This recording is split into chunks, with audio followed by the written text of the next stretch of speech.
ended model. on 30th of June 2021. So Pareto Limited has made a number of acquisition and a disposal of a standalone investment valuation. So the following summarized draft statement of financial position relates to the group company discounted cash for the year flow which ended or market 30th of June multiples 2021. So we are given the statement of financial position for 3 companies, Pareto, Paba, and also Dafu Limited.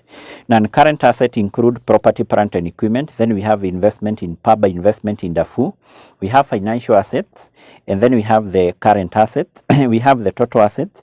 At the equity, we have ordinary share capital, share premium, retained earnings, and then we have non-current liabilities and current liabilities. Then we have some additional information. Number 1, where we are told on 1st of October 2020, Pareto Limited acquired an 80% equity interest in Paba Limited when it retained earnings stood at 3,500 million.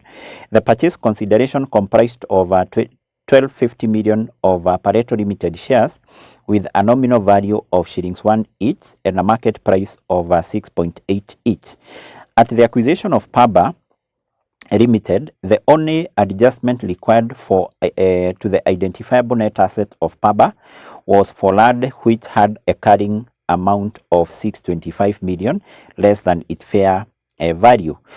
So number 2, we are told the group policy is to measure non-controlling interest at fair value. That information definitely is to guide you how to compute the goodwill. If you come across that information that the group policy is to measure NCI at fair value, it means that when computing the goodwill, we then compute that goodwill using the full goodwill method.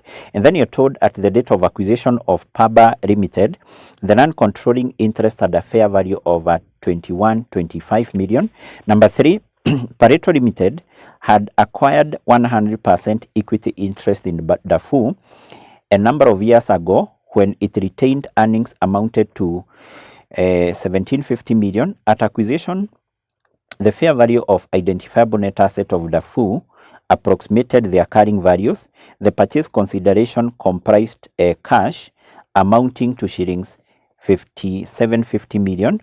Number 4, you're told Pareto Limited disposed of 60% of its investment in Dafu on 1st of April 2021 for shillings 4,700 million, when the fair value of identifiable net asset of Dafu were shillings 6250 million. The fair value of the remaining 40% equity interest was 4,300 million at disposal. Pareto Limited has not accounted for the disposal. And then number 5, we are told none of the companies had issued any shares since Pareto Limited acquired its shareholding in them. And number 6, we are told neither the goodwill on acquisition of subsidiaries nor investment in associate, that is, had been impaired.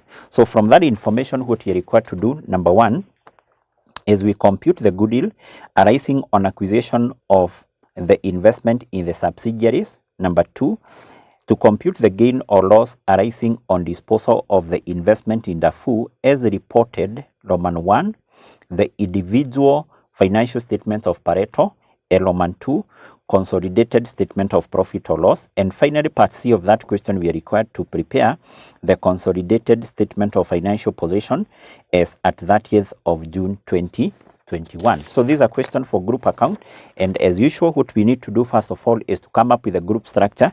Then we go through the additional information, we see whether there are workings which we need to do, and then from there we prepare, or basically we compute what is required. So therefore, let's first of all we come up with the group structure here, which will be working 1, a group structure.